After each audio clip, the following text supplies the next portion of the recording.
Welcome to Who Are You, a CSI podcast. I'm Raven, and I've seen CSI through and through around 3 to 4 times.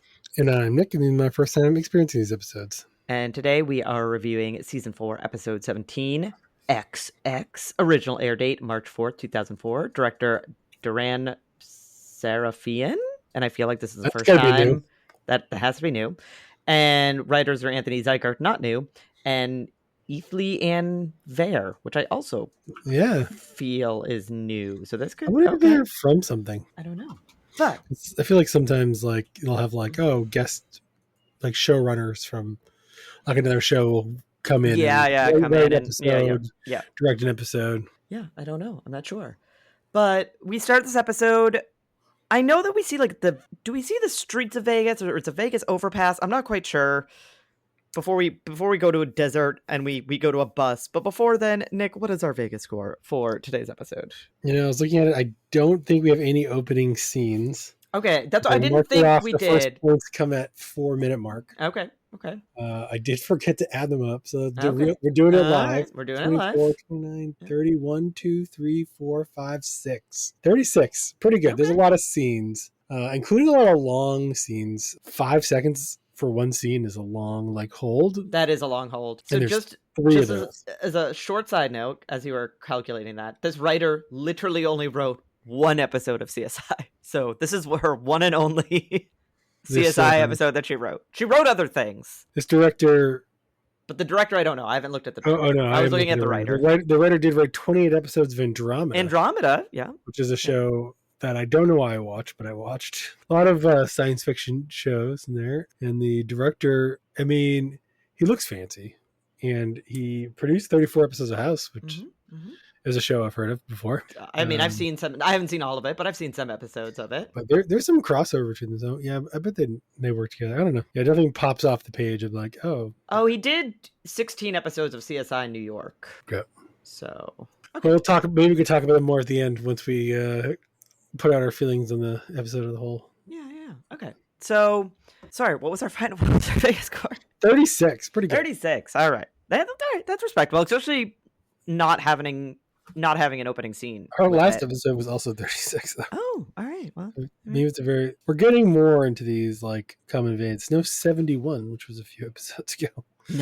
No, definitely not a 71. So we go to an overpass to the desert, and we get to a bus that is being followed by a man in a car who's very annoyed, who tries to pass the bus, and instead, for his trouble, gets a arm flying up from underneath the bus and into his windshield. He should have just passed the bus earlier. He would have been fine.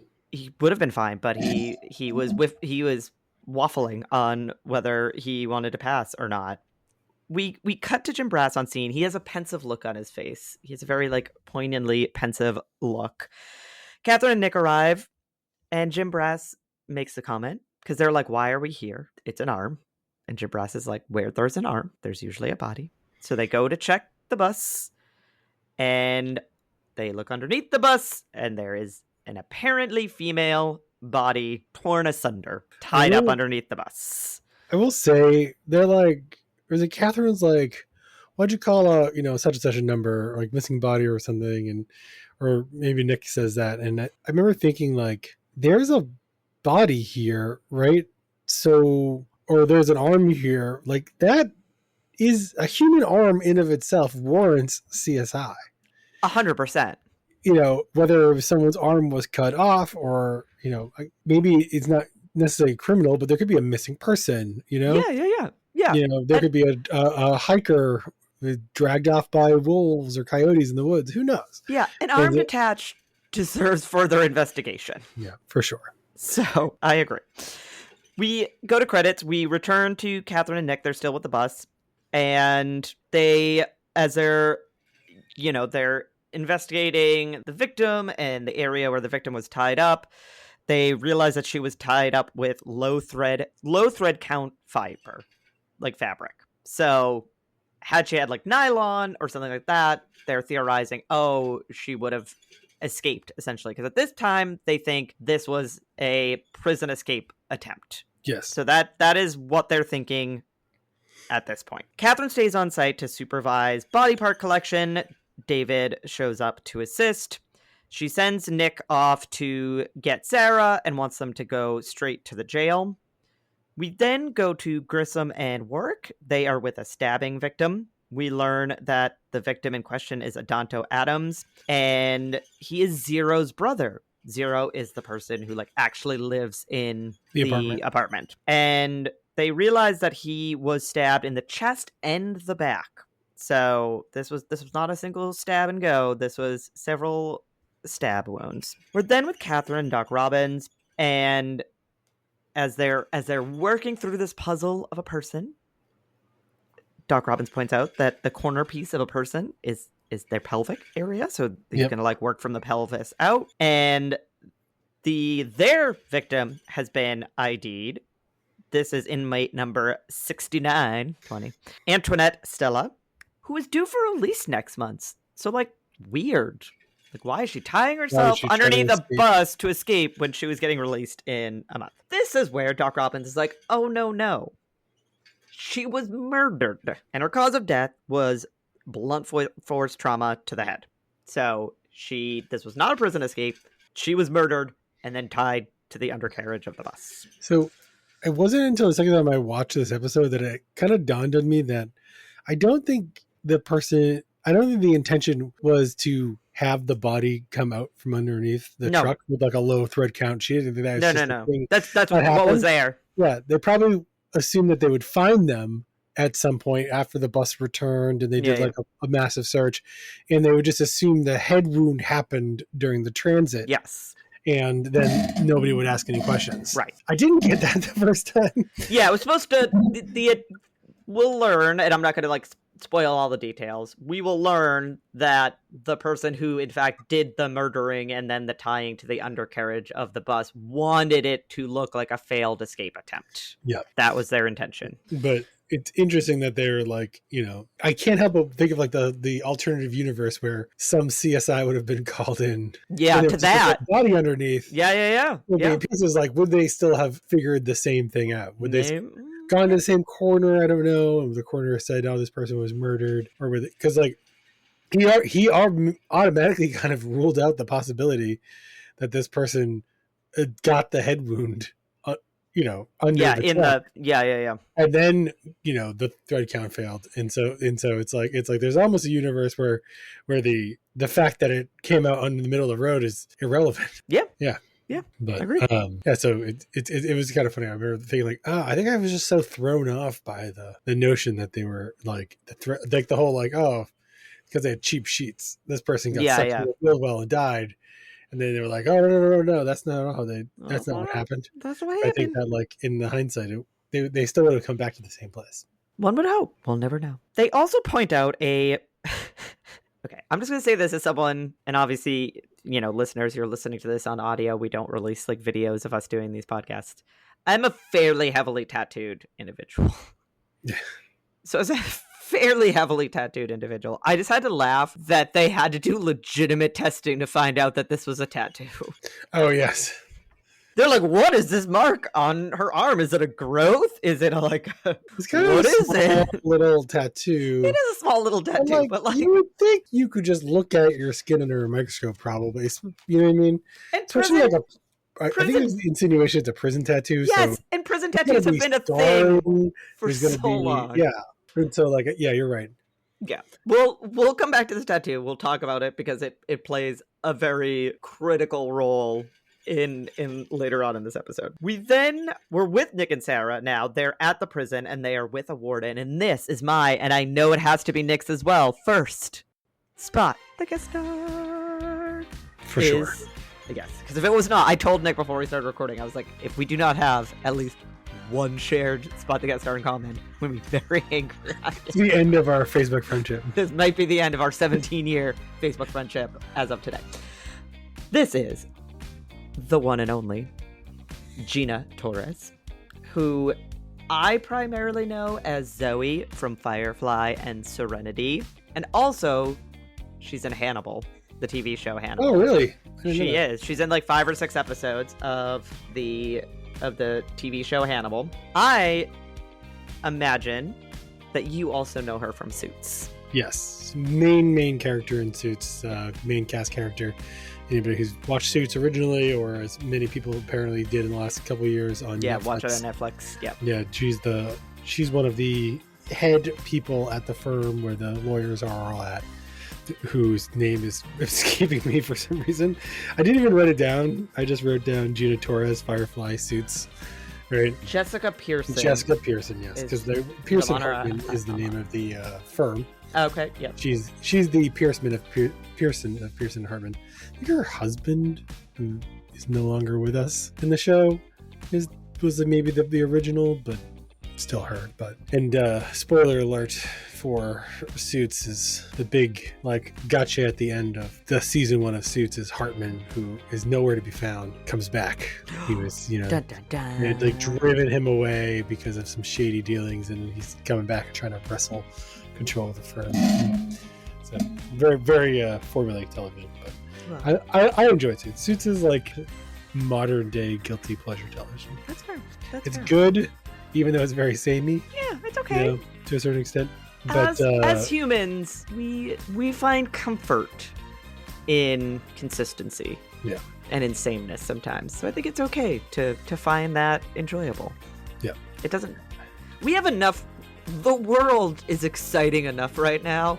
We don't need TV to always be super exciting. I'm much more excited to find out if we have the same next Spot the Guest Star. Ooh, we'll find out. So where would you know the same person from? Because I feel like mine is very kind of obscure, I guess. Okay. All right. We'll find out. I knew this was the one that I assuredly was like, we have to have this one in common. Absolutely. So we learned from the warden that the bus in question left at 13:30. We also learned that the victim, Antoinette, was popular with the other inmates. They are introduced to her current cellmate, who claims that she last saw a baby girl. That's how they refer to the victim at lunch. We also learned that they've only been cellmates for 8 days because the warden had recently relocated her because she had tried to smuggle a silver necklace into the prison, and that is a no-no. So the warden moved her from her previous cell to this cell. We then have Sarah and Nick with the bus driver. We learn he's the only bus driver at the facility. And he is just a horrible, horrible human being. I was going to use the word tool, but I think yours is more accurate. I mean, tool, that is also a fair assessment. He is unabashed, and he's also the type that he's unabashed in his awfulness. Yes. Like, he has no shame in admitting how terrible he is, because he doesn't think he's terrible. He thinks it's acceptable. Superiority and entitledness complex. Yes. Yeah. So he is essentially talking about how you can't see the inmates as real people. You have to just see them as less than real people. And they also learn in this exchange that the inmates are the ones that service the prison vehicle. So Sarah's like, great. So the inmates just have free roam. Free access to these vehicles. Great, also, awesome. They could come there, technically could come in at any time. Anytime, because they don't lock the gate to the bus. He's like, oh, what are they going to do? Hotwire the bus? And she's like, no, but obviously something else happened. Obviously. So we then have Grissom examining the murder weapon from the crime scene he was working at. He does the little smoke technique. He gets a fingerprint. We go back to Warwick. He is back at the scene. There is a Mr. Samuels there who is looking for Zero, the person whose apartment it is, because he is Zero's guardian. And Zero comes up with an officer covered in blood, apologizing. And this is my next spot. This is my second Spot the Guest Star as well. Okay, so this is T.R. Knight. Yep. And I know him as Dr. George O'Malley from Grey's Anatomy, because he's in 103 episodes of Grey's Anatomy. I know him as Davey. Okay. From the hit HBO Max TV show The Flight Attendant, starring Kaylee Cuoco from Big Bang Theory. Yes. And what's the other woman's name? Rita or Maria? I should just look up Zero's IMDb and go to The Flight Attendant. What's her name? Person I'm thinking of. Rosie Perez. Okay. Rosie Perez in that show. That show, I thought was pretty good. I watched that show. But I saw Zero, I was like, who is that guy? He basically, what's weird is, I'm not going to say that Davey is the brother of the main character who's played by Kaylee Cuoco. Okay. He's in a lot of episodes, but he basically spends the whole show like worrying about her. He's got like kids and a family, and he's just like never has enough time or thing going on. But he's a little like dull. Oh. So it was like there was something about the way Zira's character was portrayed that was like just fired the thing. I was like, why do I know this person? Why do I know this actor? Yeah, you're like, how do I know this person? And then it was the way he said something later on. I was like, wait, that's Davey. You're like, it's Davey. It was one of those ones I probably would have looked up and be like, oh yeah, I know who this person is at the end, but it wasn't really until like the second scene. Oh yeah, no, that I was like, oh, I knew this. Also, he was like covered in blood, and then the first shot is like the first really shot he's short. Covered in blood. Yeah, it's like really short. That it is very short. He just is like, oh, I'm sorry, and he's like standing there covered in blood, and then they cut away. No, I immediately knew who it is because again, he's in 103 episodes of Grey's Anatomy, and I've seen, I think, almost all the episodes of Grey's Anatomy that he's in. I mean, I saw that on his IMDb as 100 episodes. What's his name? Is he Mick something? Dr. George O'Malley. He's not any of the McDreamies or the McSteamies. Okay. There was like drama. That's the extent of all my Grey's Anatomy. There's so much drama on the show. We won't get too much into this, but there's drama not just in the storyline of the show. So he is a homosexual in real life. So he plays a straight character on Grey's Anatomy, but in real life he is a out homosexual individual. And one of the other actors used the F word around him, and so they fired him. Not to George O'Malley, the guy who used the F word, and so because he was homophobic and not nice, evidently. So, but that's how I know him, is Dr. George O'Malley from Grey's Anatomy. I know he has children, but now I'm sitting here being like, I was trying to remember if he's gay in the flight attendant show, but he can't be because he dates. In like one of the seasons, he dates this person who's absolutely crazy, who plays a very similar character in the show Mythic Quest, which is an Apple TV show. Oh, okay. With the guy from Always Sunny in Philadelphia, who owns Wrexham now. Yep. McElroy, and yeah, I don't know. It's just a remember the show. It's a cascade of guest star of it's like the Kevin Bacon game. For like who knows who. So then we're with Sarah and Nick. They're examining inside of the bus. They find blood. They also find semen. And why semen inside of a women's only detention bus? I feel like it's not a hard jump to figure that out. Maybe because it's TV, and I always like. Yeah. They're always like, what? Yeah. It's always a trope. We go back to our spot, the guest star. We're with Warwick. He is with Frank and Zero. And we learn that Zero was apologizing because he went out by himself, and he's not supposed to go out by himself. And he went out by himself because he came home from his special school, and he found his brother Adanto dead in the kitchen and kind of like freaked out and left. And he is telling Warwick that Adanto was saying that they were going to be rich. Like the last time he talked to Adanto was like, I got this thing figured out. We're going to be rich. I'm going to buy you this car and a driver. You're going to be able to go wherever you want. Before we return to that thread, we're with Catherine. She is with the warden and Juanita. Juanita's like, didn't see any blood in the bus. Don't know what you're talking about. And doesn't say that she saw semen in the bus, but doesn't not say that she saw semen in the bus. She's kind of like, well, yeah, things happen. And so we learn in this exchange that there are no conjugal visits at this prison. And the only men allowed inside of the correctional facility are the correctional officers. Yes.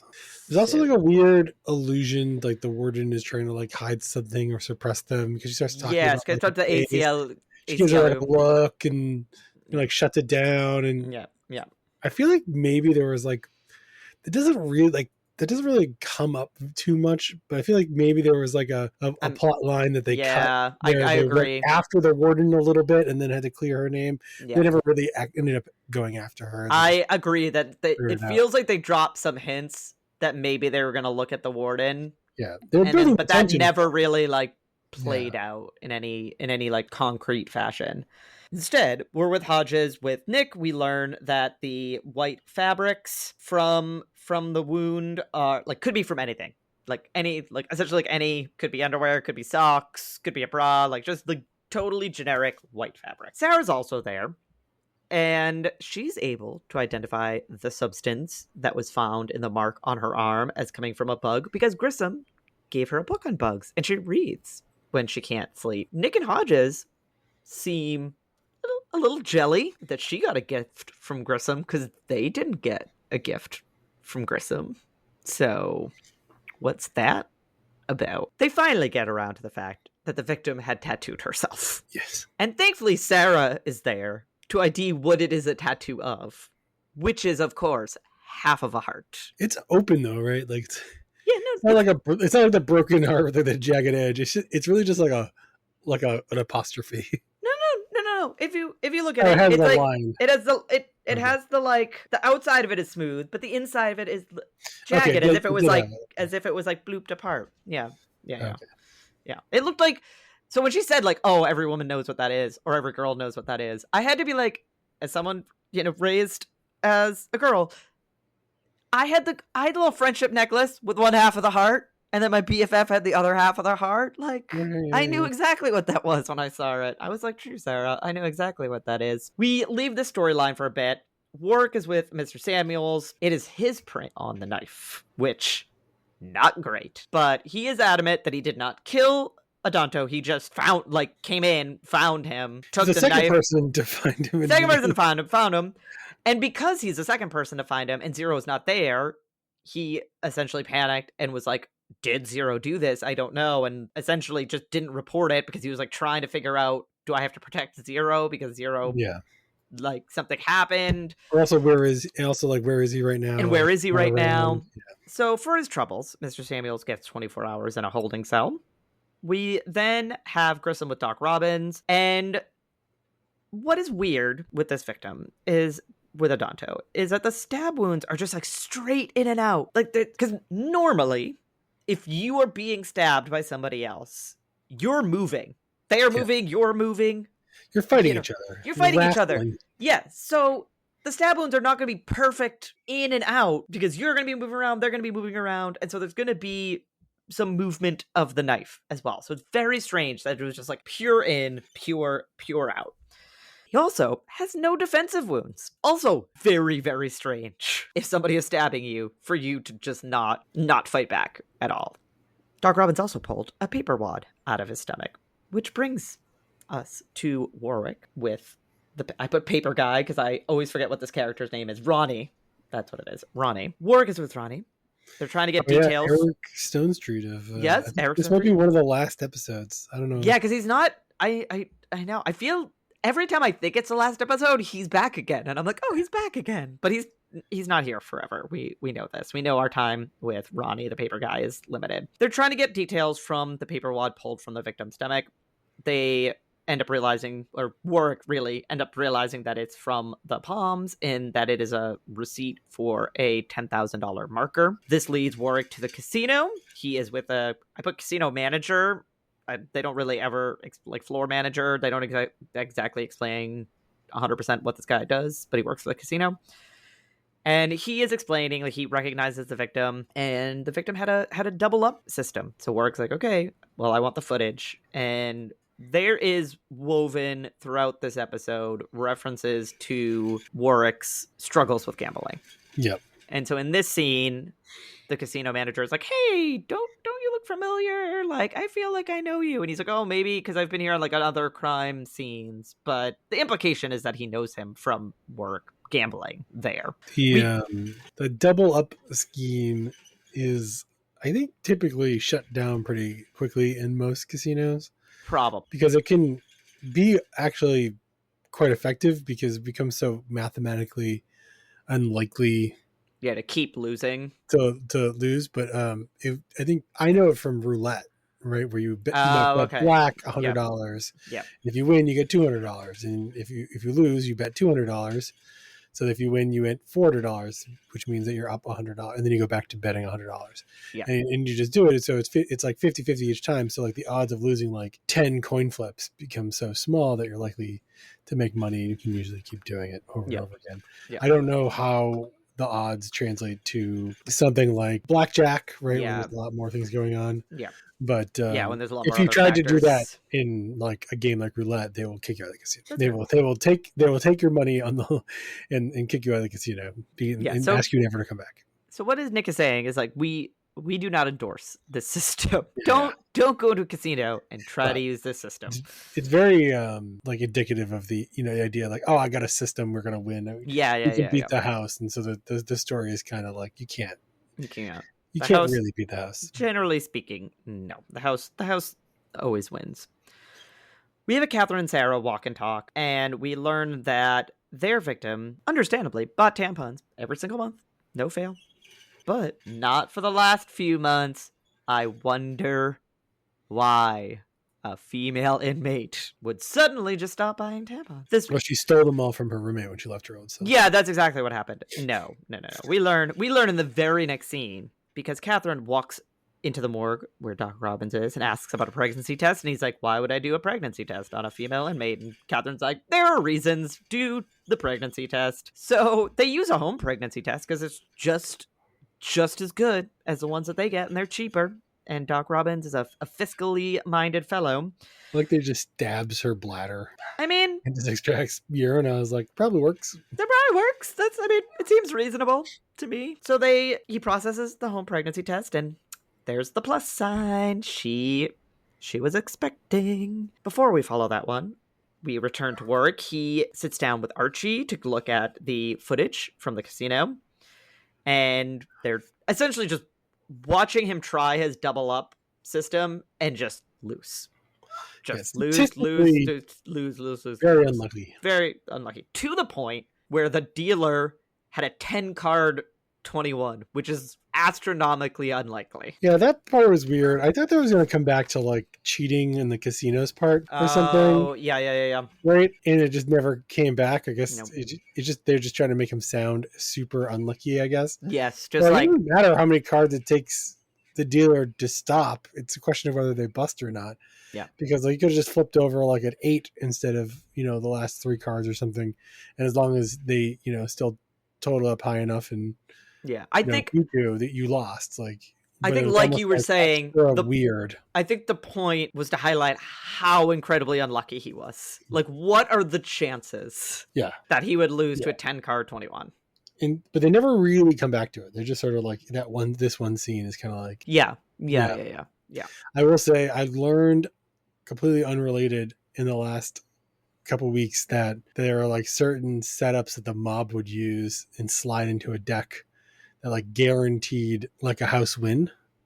Oh, okay. Yeah. Or whatever, Yeah. It would basically like, no matter what you did, you were going to lose and the house was going to win. And so when I saw that, I think that's what where my thought was, oh, that must have been like, that must have been it. I bet you this is going to be an example of that. And yeah, I think it's a recency bias of having seen that video. It was like a Wired talks to like a game, like a guy who's used to cheat casinos. Okay. And like, he was like telling the story, like, the casinos don't cheat anymore, but when they're run by the mob, they used to, and he was giving this as an example of how it worked. Yeah. So, yeah. We then see a cacophony of correctional officers at HQ, just milling about. Warden is also there. Catherine has a warrant. She's like, we're testing their DNA. Like, there was semen in the bus, and one of your inmates was pregnant. The only people that have access are your correctional officers. This is a very like TV moment too, because like obviously they would have shown the warrant before bringing them all back down to the station. Oh, of course they would have. Like they have all prison to run. Like presumably that's not all of them. Some of them are still standing guard to all the inmates. Right? Yeah, you can't just take all of the COs from a prison.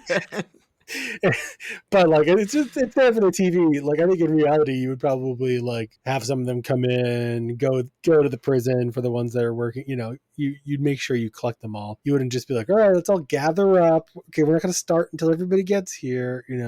It's not an icebreaker. No, definitely not. We then have the detective approaching Warwick. He has a document that appears that Frank and Zero signed to take money from Zero's account.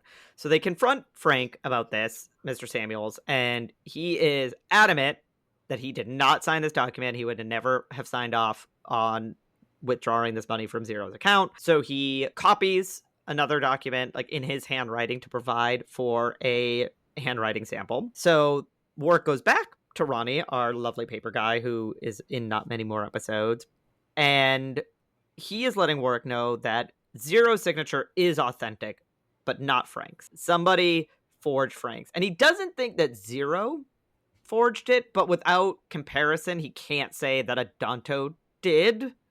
And obviously, Yes. Adanto's dead. He can't provide a handwriting sample. But Yeah, I think like looking at Zero's handwriting, it doesn't look like. Yeah, it doesn't look like how he forged. writes. Yeah. So I take umbrage with the fact that they never tried to get a single sample of someone's handwriting at a time where people were writing and filling out writing way more often. I know. Yeah. I know. So they don't. Instead, we have a Catherine and Greg Sanders walk and talk. We learn that the blood on the bus, baby girls, the seamen, the drivers, and the driver is also the baby daddy to baby girl. So, oops.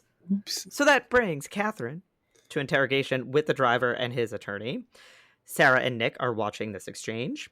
Again, the episode really doesn't want you to forget how much you're supposed to hate this guy. They're like, just in case you forgot from your first experience with him how much you hated him, here it goes again. I feel like, to be fair, at the end of this episode, if you're like, oh, you gotta spend an afternoon with this guy or the murderer, I would choose the murderer. Oh, I would definitely hang out with the murderer first. 100% I would. 100% I would. His crime is clearly not as bad. It's not, but he's awful. But as a person, like, he's terrible. The murderer's crime is a crime of passion and a broken heart and probably a mild amount of insanity accumulated through years of incarceration. Yeah. And the kind of treatment that guys like this are imposing on them. Yes. But this guy is just never a good human being. He is never a good human being. And he reminds us of that immediately in the scene by saying that baby girl couldn't get pregnant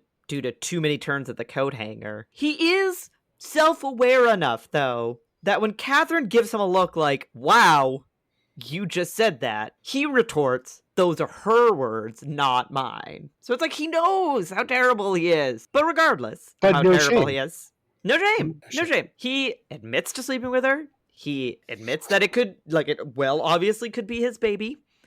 But the notion is he didn't know, right? Like he didn't know she was pregnant. No. Yeah. But he didn't kill her. He's like, look, I will serve my time for having sex with an inmate. Yeah, he's also one of the most realists. Like, he's like, his lawyer's like, don't say anything. He's like, listen.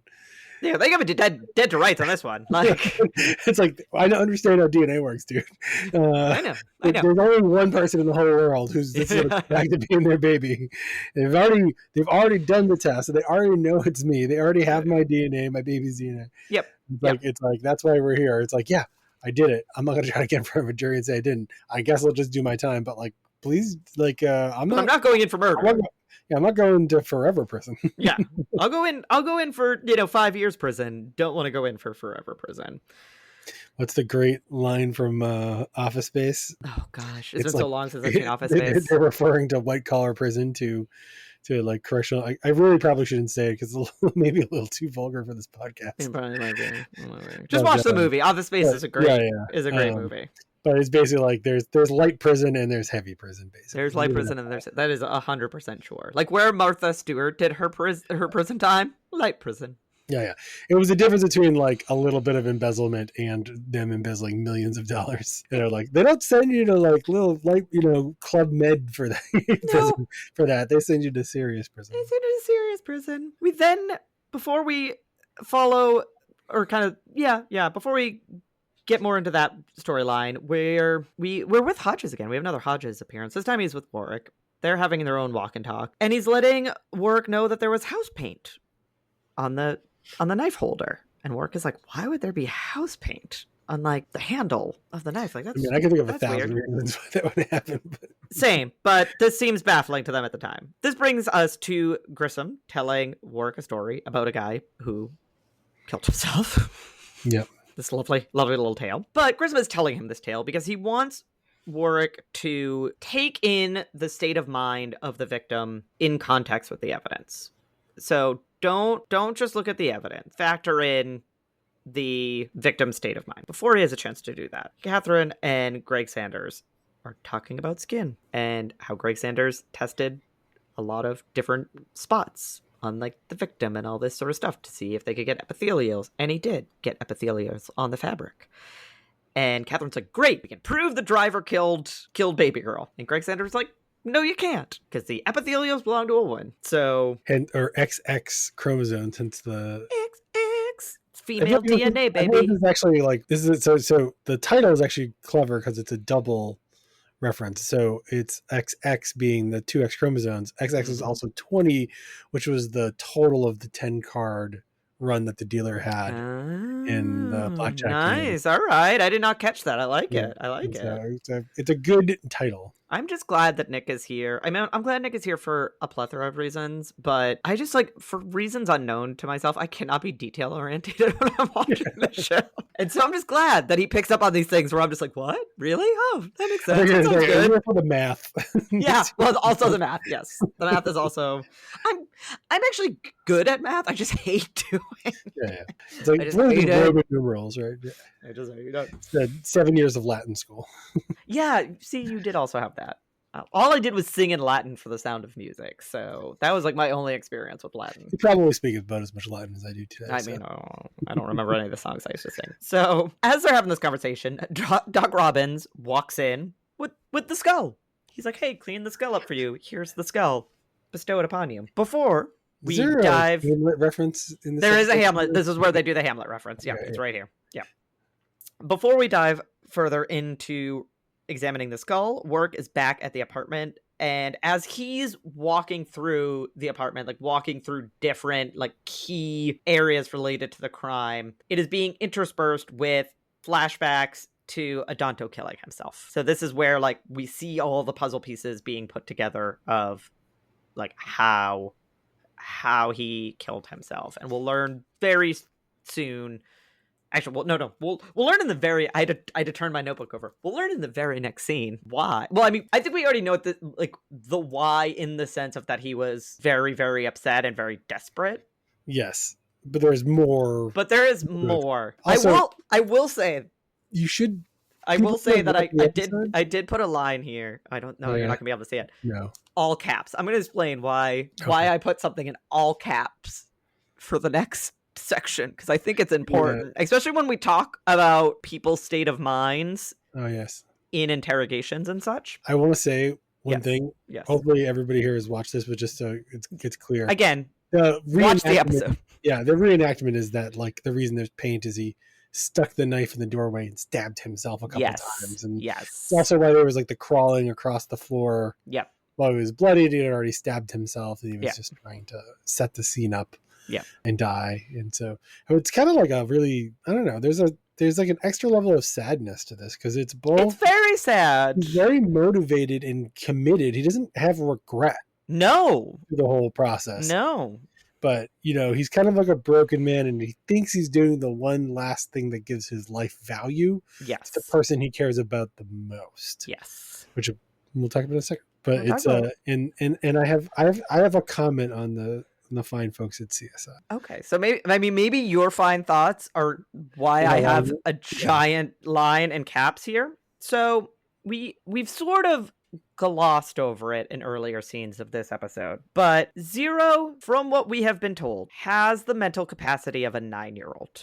Yes, a 9-year-old. Okay, I want everyone to keep this in mind when we talk about this scene, because and like has a legal guardian, and in this scene they are talking about appointing him a new legal guardian. So they are accepting that Zero needs a guardian. He is not capable of watching out for himself. He needs a legal guardian. Despite this, Work and the detective talk to him alone. Yes. And tell him not only that his brother killed himself, they're telling a 9-year-old. Again, yes, he is a grown man, but he has the mental capacity. He is an adult-aged human. Yes. Who body of an adult human, legally treated as not having the mental capacity of an adult, but a mind of a 9-year-old. They should not be telling him this at all. Why are you telling him? Also, that his brother killed himself. That's not let the guardian, like however the guardian wants to handle that conversation. Let the guardian handle it. Not for you to do. Then to tell him, and the reason he killed himself was to give you money, but you're not getting any money. Yes. So I hope you're happy now. good luck. Also, good luck, child. You have a guardian who didn't do anything wrong. Not really. Not really. Why do they assume he's not going to be his guardian anymore? Because he is being charged with, what did they say they were charging Mr. Samuels with? Obstructing justice or leaving a crime, fleeing a crime scene or something. I think that man is not going to serve a minute more in jail because he is the legal guardian. You should treat him as if he was a parent. Right. If you are a parent and you find a dead body in your child's house, let's say your college age kids like apartment. Yeah. And they're not to be around. Yeah, you're gonna freak out and try to find them. You run around and try to find them before stopping and calling the police. They're gonna give you probation and tell you did a bad thing, but like it's okay. Yeah. You know what I mean? You cared about your family more than somebody else. That's probably okay. You didn't lie to the police. You told them the truth when they asked you. Yeah. Or whatever. And it's not going to disqualify you from being their parent anymore. It's like he's gonna, So yeah, that was like a weird thing. This is what I really have to say is let's not be so glib about this insurance thing. Every season there's a story of someone takes their own life. Yeah, for insurance money to their family, and they're like, "Guess what? You're not getting the money. You're not getting the money. You didn't ask them to kill themselves. You didn't ask them to do anything. You're dealing with the tragedy of losing one of the people you care most about in life. The only we just want you to know that you're not going to get the money." The only time that the glibness was somewhat acceptable was the case where the man murdered his wife and then collected the insurance money. Yeah. And they were like, hey, hey, we can't charge you for her murder yet, but the insurance company is going to take all their money back because this is now suspicious. The best part is he got away with it. He did get away with it. I literally put in all caps. Why tell him? He is a 9-year-old. You were just like, oh, hey, yeah, really sucks to have found your brother dead. We're going to add on to this. We're going to triple on to this. Not only did you find your brother dead, your brother killed himself. Yeah, that's pretty terrible. Okay, but gets even better. Not only did he kill himself, he killed himself to give you money because he lost all your money. But because he killed himself, you are in fact not getting any money. So you have no money. Your brother killed himself. Your brother's dead. You're the one who found his body. Congratulations. I guess we'll find you a new guardian at some point because your other guardian's going to jail. So, all right, good luck. Bye. I will say, as somebody who was actually 9 years old when a parent died and the police came to my house to tell my dad, legal guardian. Yes, your legal guardian. Can you imagine if the police officers on the way to the door were like, "Oh, hey kid, by the way, sorry to hear your mom's dead." Like, what? What? Like, those people would be fired. They'd never work again. This is not acceptable. Oh my god. It's all for the TV drama. It is all for the TV drama, but as I was watching this, I was like, what? What is happening? Right. It did at the very least a great disrespect for the notion of like mental capacity. Yes. Right? Yes. Like, I'm glad that it wasn't as weird to you as it was to me. Oh my gosh. I was like, first I was like, why are we always being so happy about, this? And we came with this trove of insurance. And then they were like, we're going to do guardian. And it was like, right, why are they telling this kid if he's needs a legal guardian? Like, why are you telling him? Again, that was like the point that really drove it home for me was like, you accept that he needs a legal guardian. Yeah. Imagine like all and in the same breath of like accepting I need a legal guardian, I'm also going to tell you all these horrendous things about your brother. Have a good one. And he doesn't need to know that now. He doesn't. No, it's not important. It's not important to tell the audience, I guess. But yeah, it is to tell the audience. But like, you couldn't have told Mr. Samuels. You know what I mean? Like, apparently not. He's stuck. As far as we know, he's still in jail. I don't know. Where's his lawyer? He must have got one of the really bad ones. He must have gotten one of the really bad ones. So that's the end of storyline B. We go back to storyline A. Nick and Sarah are with the skull and a software. I did have to laugh to myself because Nick is the one that knows how to run this software. And I was like, is this why Nick is always away at conferences? Well, that's what he learns at these That's conferences. why he learns at the conferences, right? Is how to run all these softwares. That's why he's a CSI 4 or 2, or I don't know what direction it goes. I don't know. I can't remember either. But as they're using the software to examine the wound, Sarah knows what it is. It's a lock. This brings Catherine and Jim Brass. They're back with the warden, and they are... Oh, and cellmate. I love when I'm trying to like read my own handwriting. It's great. And so Catherine's checking the lock that belongs to the cellmate, not her lock, or at least her lock is not testing positive for blood. So they were like, But then they're like, oh, hey, she has only lived here for 8 days. Where did she live before the 8 days? She lived on D Block. So they pop on over to D Block to Juanita again. She used to be Juanita's cellmate. And look at that. Juanita's lock, blood all over it. All sorts of blood. And then, after a lengthy conversation about laundry, they also discover that one of her socks that she's currently wearing has a blood stain on it. The weirdest slow take off your shoes. Take off your shoes, and then I'm going to slowly peer underneath your toesies. She probably would have they probably wouldn't even check the bottom of her feet if she just took them off right away. Yeah. She drew so much more suspicion to herself. And she made a lot more suspicious. So then we have Catherine. She just, swapped her socks with somebody else. Or thrown them away. Yeah. She's not had socks, but she did not. Or tied her to the undercarriage. That's true. And stole her sock. This brings us to Catherine with Juanita. We learn that Juanita is in prison due to a charge of possession with intent to sell, and it was her, man that set her up essentially. And I will say, I do remember watching a documentary. I think it was, weirdly enough, this is going to be, I feel like I should research this because I feel like when I see this episode, I think about this and then I go, I swear I watched maybe a show where Kathy Griffin, the comedian, went to a all-female prison, and she spoke to the inmates and then did a comedy show for them. And in speaking to the inmates and learning about them, and then as she was talking to the viewers, that I think it's something like 80% of women who are in prison related to charges to their men. Could be related to drug charges.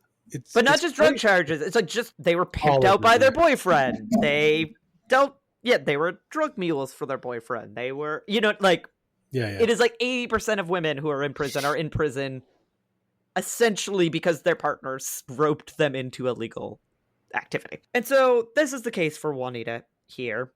And she denies it, but then there's a lot of waffling in this episode. Catherine's like, so was baby girl your first time with a woman? And she's like, I'm not like that. And then 2 breaths later, she's like, I never felt a love like this before. And I was like, it's all right, sweetie. I'm, as someone who loves across the spectrum of genders, it's cool. What's in someone's pants doesn't have to dictate how you feels about them. You just feel about them how you feel about them. But Catherine sees the other half of that heart on Juanita.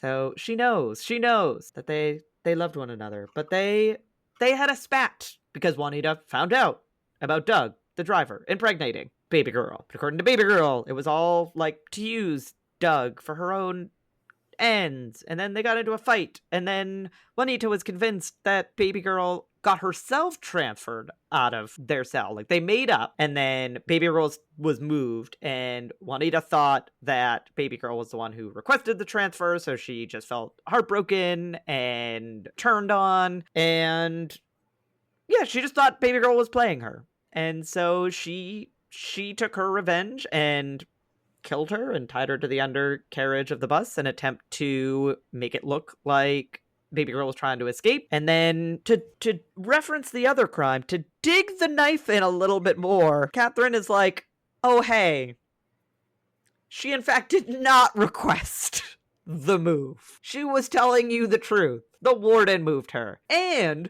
the warden moved her because she was trying to sneak this necklace in. And I'm pretty sure this necklace was for you. So how do you feel now, Juanita?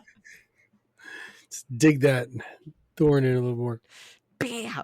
I mean, just want, in case you were not going to feel remorse for your ex-girlfriend being dead for the rest of your life, I just want to make sure you feel that. Now.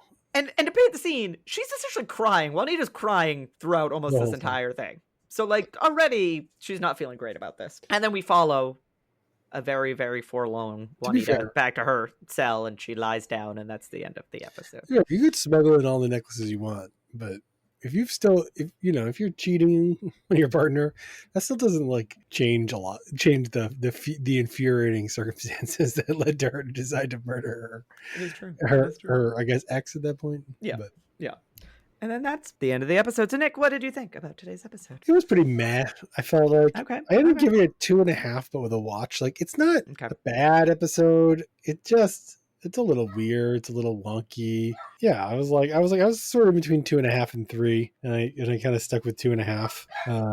But yeah, I was like the first watch through was fine. It was like it wasn't like hard to watch. I felt like a very mediocre storyline, mediocre kind of evidence, not a ton of like cast character development, but yeah, so it's maybe just on that cusp of 2.5 and 3, but I give it a 2.5 for the watch. Okay, that's fair. I am giving it a 3 out of 5. I feel, and maybe I think part of this was, I think the last episode was so bad that this one I was like, this is all right. There was some of that where I was like, we've had some bad episodes. I was like, this episode was okay. And I think my rewatch, I was kind of like, I mean, it's not as good as I think. Yeah, you're like, maybe it's not. Yeah, I'm giving it a watch. You definitely don't need to rewatch it. I think I will say that I think if you just watch the episode to just watch the episode, I think it's a fine episode, which is a part of why I'm giving it a 3. This is not an episode that holds up under scrutiny. You just have to like watch it and be like, all right, and then just move on. If you stop and you think too hard about this episode, the ranking is going to go down. You just have to watch it, enjoy it. There's some funny little quips. I do like the lab is involved. We get Ronnie and Archie and Hodges and Greg Sanders, and I feel Warwick, who has been kind of pushed off the side, had at least like a little bit of like, oh hey, remember Warwick who has a gambling problem, and alas poor Warwick, and he can kind of get into the head of this victim because he's been in those like desperate situations at the casino. So I think it had a few points of it that I was like, you know what, I'm gonna rank this higher than I've ranked some of the episodes before, because I do think it is a better episode. Does it hold up under scrutiny? No. It's definitely like second watch through, you're like, wait, they know that he has the capacity of a 9-year-old, and they're like telling him all these horrible things without a legal guardian there. Like, oh, okay, cool. But I think if you just like watch it, it's fine. So I'm giving it a 3 out of 5. Is it a great episode? No. Is it a good episode? Yeah, it's pretty good. It's fine. I think I enjoyed it a lot more when I like watched the series originally. I do think that this is a like, if you're younger and again, maybe you just don't think as hard about it, it's not as upsetting. And then you get older and you're like, yeah, I think there's a certain amount of like, I feel like when you start to get judgy, I think like you want these characters to be better. Yeah. Because you like them, Yeah. By the way, just the show you were talking about is called Kathy Griffin, My Life on the D List. Season 3, episode 5, Arizona State Penitentiary. Okay, so there's the one. Yeah. Okay. But the interesting thing is, I think the stat is actually that 70% of women in prison jails have experience with violence from a male partner before. Yes, that is the stat. And a big part of that is coercion and get like involvement. But the citation is the exact percentage remains elusive in terms of like how many are really like there because of that abuse, like directly, as opposed to obviously it has an impact on your life, and so it's certainly an indirect contributor, but it's probably at least 30% or higher, based on surveys of women in prison. Of women in prison. Okay, and so it is a huge significant contributor directly, but it's also probably a huge contributor indirectly as well. Okay. So that is the stat. Okay. Thanks to Google's new AI mode, which when I searched for this, nothing came up. And it's like, do you want to try new AI mode? And then it literally told me everything I wanted to know. I was like, do you want this? And you're like, I do. Are like Facebook and Instagram posts and are just completely useless of like clips from the episode more recently. Apparently this is like something she does. Something she gets involved with now. Like, or maybe not this directly, but something to do with prisoners. And so it's like, it was interesting to have that AI mode actually understand what I was talking about. Yeah. Whereas I think the the dumb AI was just like, here's a keyword prisoner, Kathy Griffin. Yeah. So maybe one day this podcast will be brought to you by AI. Maybe. When Raven and Nick decide when like season 17, episode 2, that like they're just too busy They're just to too record busy. for a month. There's too much stuff going on in their Like, lives. hey Google, can you clone our voices and just Just produce content for the next month? We're going on thanks. vacation. We're going on vacation. Thing. We will be back next week, or not. The real us. The real us. I think the following week. We'll be back. Nick is going on vacation. Yes, Nick is going to Ireland. Nick is going to Ireland. So It'll be I great. don't think there'll be an episode next week. Yeah. There'll be an episode the week following. So, but it'll be us. It will not be AI. And we will be back to review season 4, episode 18, Bad to the Bone. Da-na-na-na-na. But otherwise, we will talk to you then, listeners. No spoilers. No spoilers.